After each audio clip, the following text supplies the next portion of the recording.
Okay. Hello, everybody. Welcome to the Wednesday, November 6th meeting of Newcastle Planning Board. I'll be filling in for Robert this evening. And our first item, we have a quorum? And since we do have a quorum, do I have a motion to open the meeting? Motion. Second? Second. All in favor? Aye. Aye. Let's show that the meeting's been opened.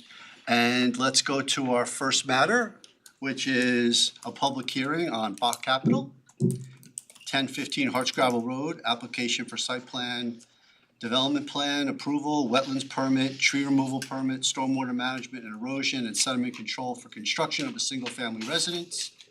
And gentlemen, welcome back, and ladies. We have to open the public. Yes, do I have a motion to open the public hearing? Motion. Second. All in favor? Aye. Aye. Good evening, Good evening. acting chair, members of the board and staff, Brad Schwartz from Zarin Steinmetz representing the applicant, joined by our team here in person as well as some folks on the screen this evening. So we're here for public hearing. I know we've been through this presentation several times. I'm happy to do a quick walkthrough if you would like for the benefit of the public. That makes sense? Sure. And I'll come up to the screen just to point out. This is the site along Hartsgravel Roads. This is the aerial. You see the Chappaqua Swim and Tennis Club here with their access way off the Hartsgravel Road that will become relevant on a slide or two forward. So that's the aerial. For context, Jacqueline. These are some photos of the existing house. We've been through this. It's an old structure built in the early 1800s, very close to Hartsgravel Road, dilapidated condition, an eyesore in the community. So the proposal is to tear down this old existing structure and replace it with a new single-family residence. Again, just a couple of feet from Hartsgravel.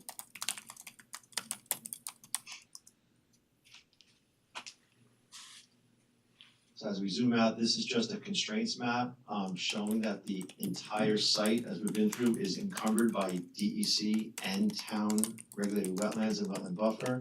The green are the wetlands, the beige is the buffer. The only area of the site that's not encumbered is this yellow strip over here. So it is a challenging site. We've been at this for almost 2 years. We think we've come up with a concept that works for the property. We have received DEC wetland approval, as we mentioned last meeting. Next slide. So this was the site plan that we presented at the last meeting. It shows the overall layout. Here's the new structure, the new house, 3-bedroom. So it's a modest size with septic, stormwater here, rain garden. Obviously the driveway is here. And I point out this purple line was a disturbance limit line that we had shown last meeting. The board had asked that we modify the disturbance limit line to pull it back to include the potential, if DOH was to require the construction of the secondary expansion septic area. So now the plan as we submitted it shows both the disturbance limit line that we hope is what actually occurs, but just in case the secondary field is required, this line is now shown as well.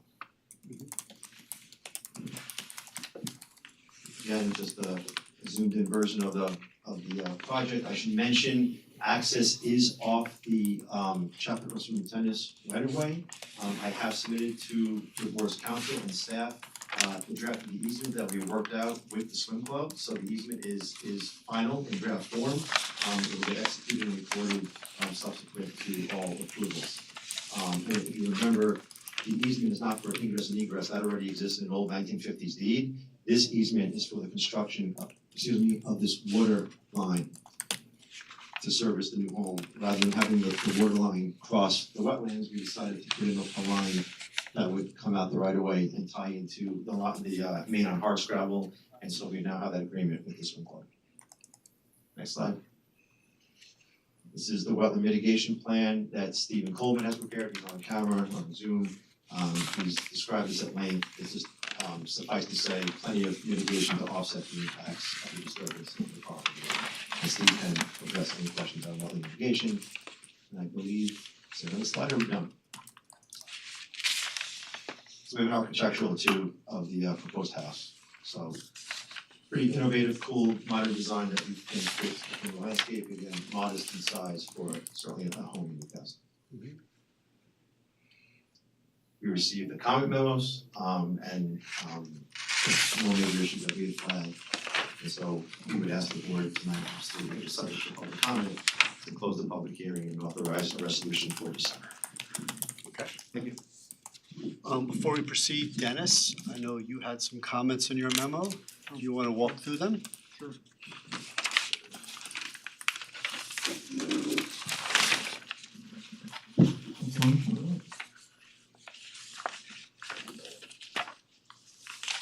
Thank you, Mr. Temporary Chairman. So my first comment is a continuation, I guess just regarding getting the numbers, which I believe are relatively tight at this point, and maybe the discrepancy could have been explained. And again, the numbers that I'm referring to is, what appears on the plan in terms of the square footage of disturbance, and what ultimately appears on the seeker form in terms of the acreage to be physically disturbed, so that it's clear at the end of the day, it's not just new development, but any regrading, even if that turns out to be green space at the end of the day, that all is a change to the it's a physical confirmation change to the landform. That's the verbiage from the ecological communities in New York State. I don't want to plagiarize. So again, I probably should preface by saying that I did make mention in my memo under one section, but any of these items I would be okay with if the board was so inclined to make them conditions of resolution, that we could work those out sort of during the process. It doesn't necessarily have to be heard again by the board if they so agree. So that was just my first comment, with respect to the numbers. Again, this was from a prior memo, and I'm sure I'm not the only one in our department that is just going to want to see this cut and fill analysis just to make sure that all the material that they're going to have to deal with on site when the ground is broken and construction starts, that they indeed can handle and accommodate that as they show that on the plan. I had discussions with the applicant there, which is fine, not choosing to go back out to the site to do another tree inventory, because I think if anybody who drives by the site, you see a couple of trees that have uprooted horizontal, and I know that this survey is greater than a year old. So if the applicant at the time of, I'll say closer to receiving a building permit, if they want to reevaluate the trees, and indeed the number of trees that were potentially going to be removed or impacted from the project when it was designed years prior, if that is indeed less, I'm comfortable with, and if the board is comfortable with, that we can make that a condition of resolution, that it would reduce at, which I'll get to later in the memo, what would be a contribution to the tree bank fund at this point, in terms of defining tree replacement, defining wetlands mitigation, and not conflating the two or receiving double credit. So that was just a comment with respect to the application.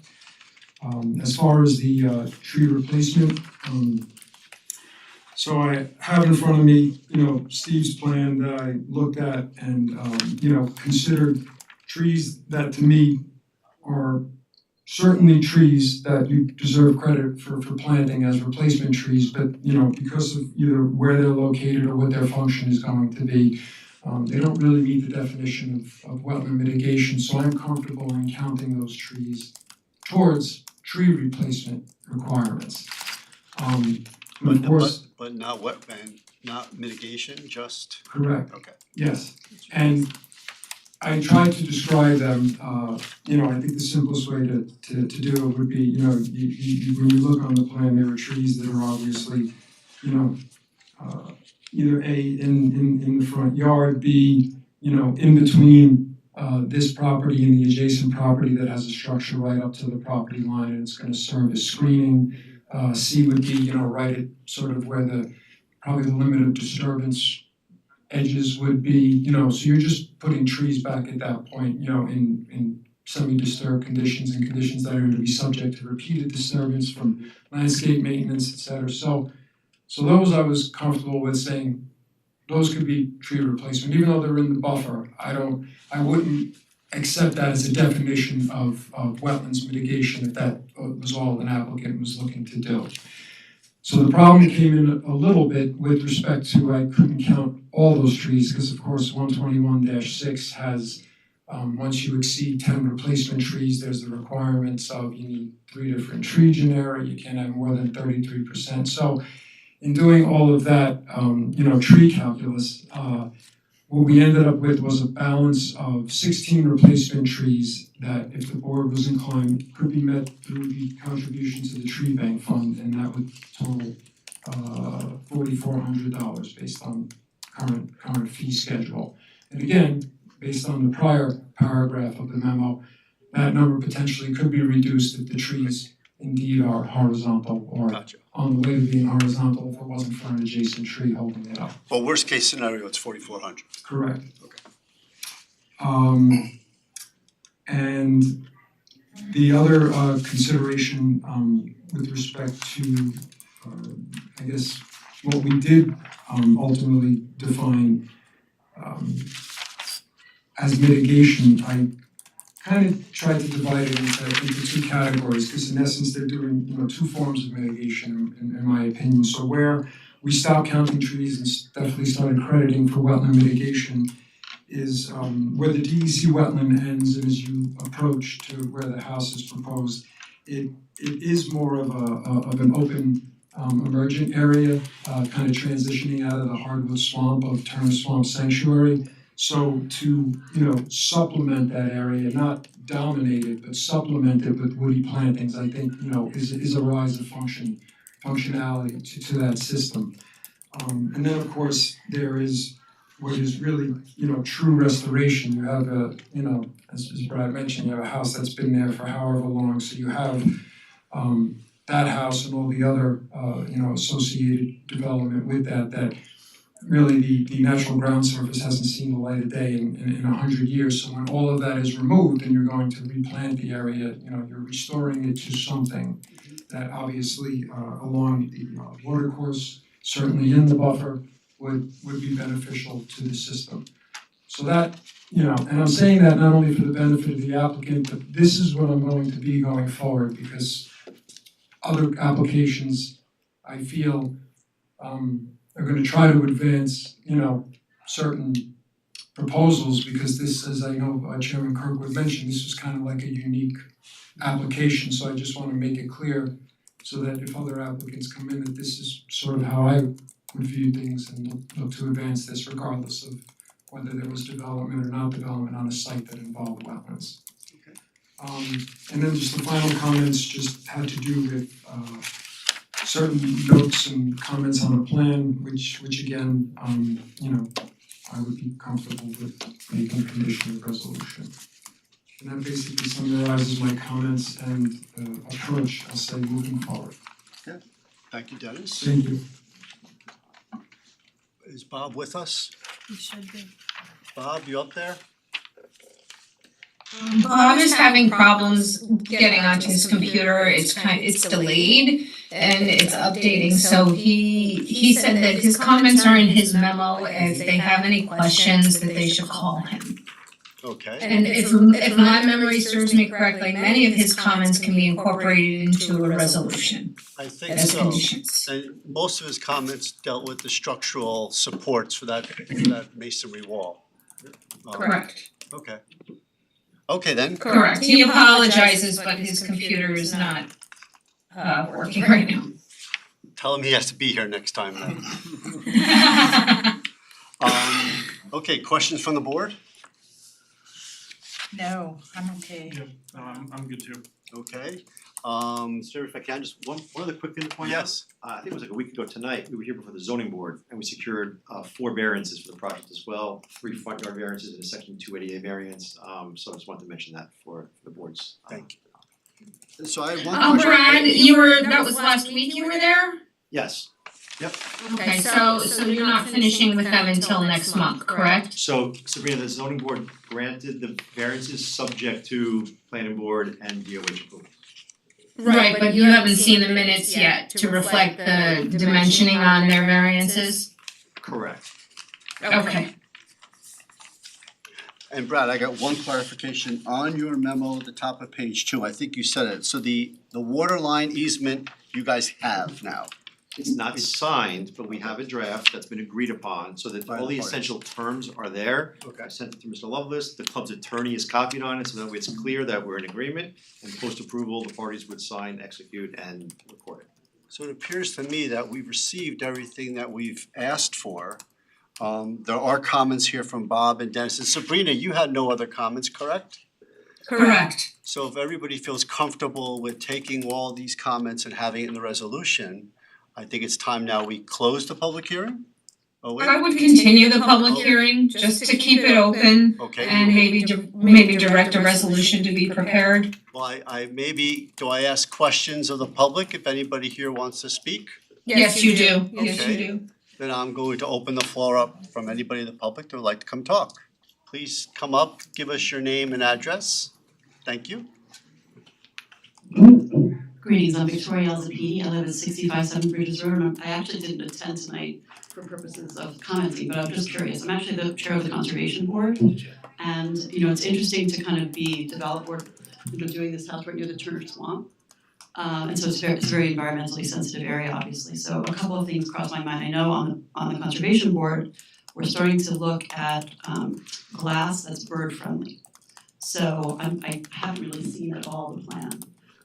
Because it is such a, there's so many birds that live there and kind of are used to that space not being active. So I'm just curious, are there any large windows there, and are you thinking about making it bird friendly glass so that you have less birds crashing? There is glass. There is glass. There is glass there, and there is it is extensive across the building. But that's something we'll have to look into with the architect in terms of what we can utilize to make it bird friendly. If you would, that would be fantastic. I mean, more and more We can ask about municipalities are thinking along those lines, and we're very Folks, can I remind you to speak into the microphone? Yes, sorry, So Sabrina. It's okay. I was just saying that more and more municipalities are being sensitive to glass, and there's so many birds that die striking glass, especially during migration. We're so fortunate here in Newcastle to have such a wonderful biodiverse environment. It's ethically, it's ethically more responsible to really think carefully about what kind of glass we're using, especially on these beautiful homes that have, these expansive pieces of glass.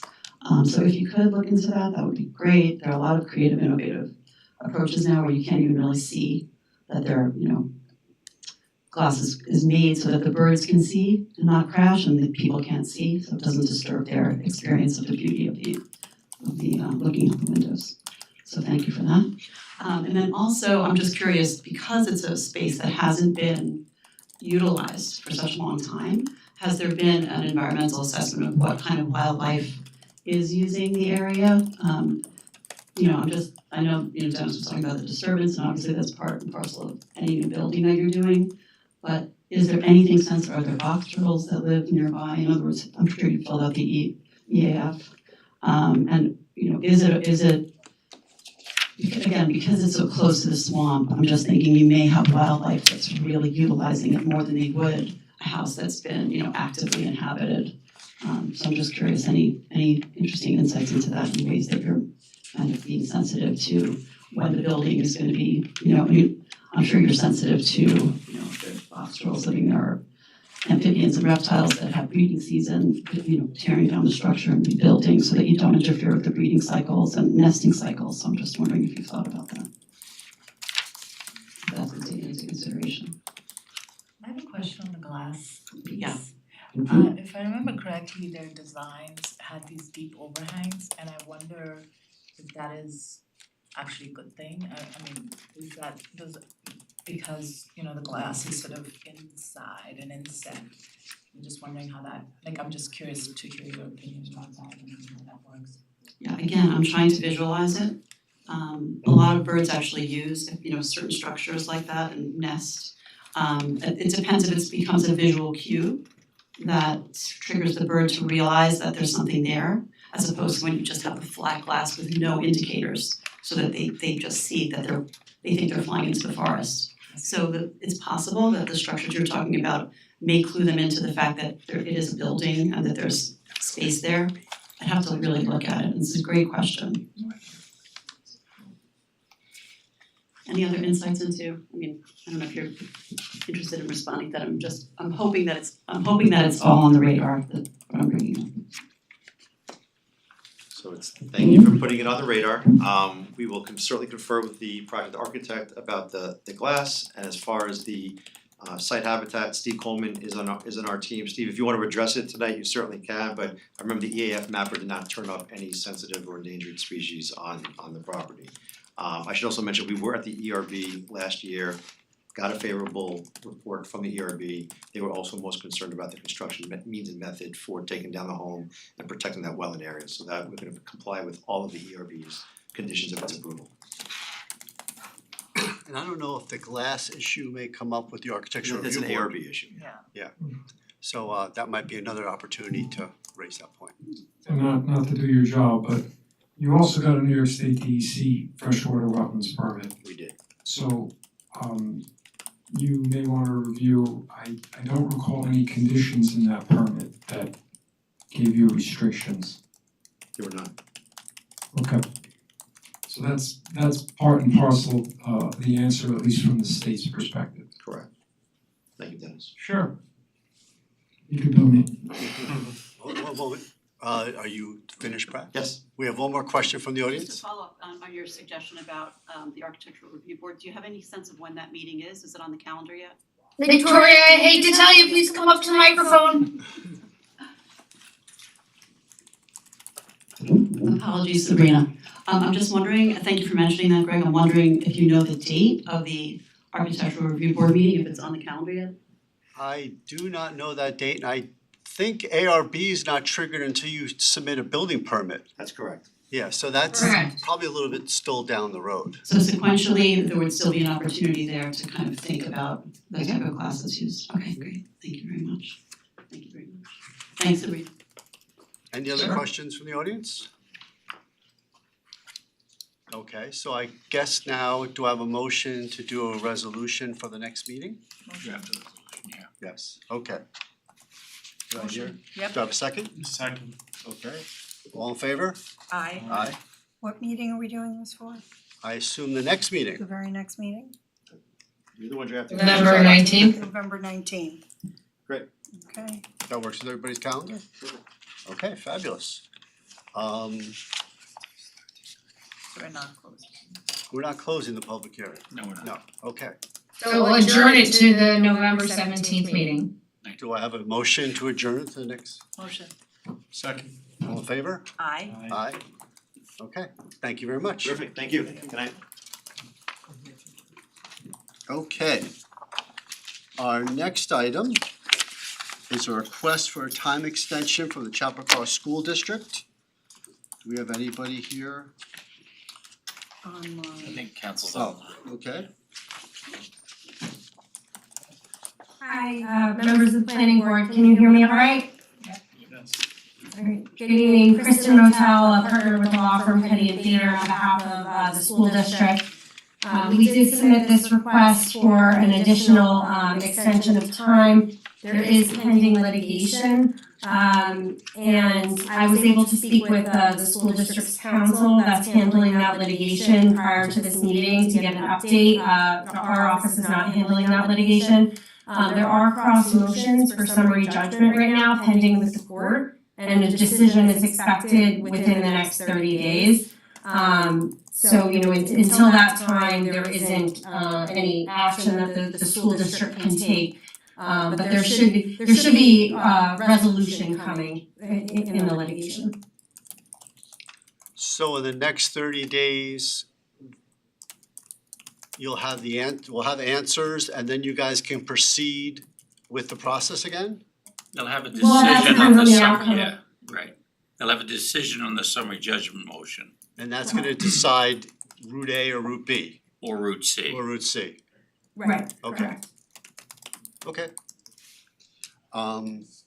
Do I just go on to a No, then- vote, I mean, yeah, you can, right? a motion to grant the extension. Okay, do I have a motion to grant the extension? Motion. Do I have a second? Second. Do all in favor? Aye. Aye. Aye. Okay. Is that, okay? Thank Okay, you. you got your thank you. Have a good evening. You as well. Okay. Next item, we've got some meeting minutes to go through. And Felicia, I read through the minutes. I had nothing that was significant, Okay. except for the fact that we did have a very, very short meeting. Anything? Since I'm absent, can I don't know if you. Since you're absent, You can vote on it, you actually. can I vote, can? but Okay. it's hard for you to make revisions. Yeah, okay. Stuart? Yeah, I have no revisions, so Okay. Do I have a motion to adopt the minutes? yes, motion. Second. All in favor? Aye. Aye. Thank you, everybody. And our last item is we have a new schedule for the rest of this year and next year. If you see anything that pops up, like we missed a holiday, or you know that there's a school break and no one's gonna be around, please speak up now. I have no idea really what's going on. Alicia did an outstanding job trying to accommodate all of that. I think so. Is this for us to adopt or just to? Yeah, we adopt. Okay, do I have a motion to adopt the schedule for 2025? Motion. Second. All in favor? Aye. Aye, thank you. Okay, we have covered all of our items. I guess the last thing is a motion to close the meeting. Motion. Second, Second. all in favor? Aye. Aye.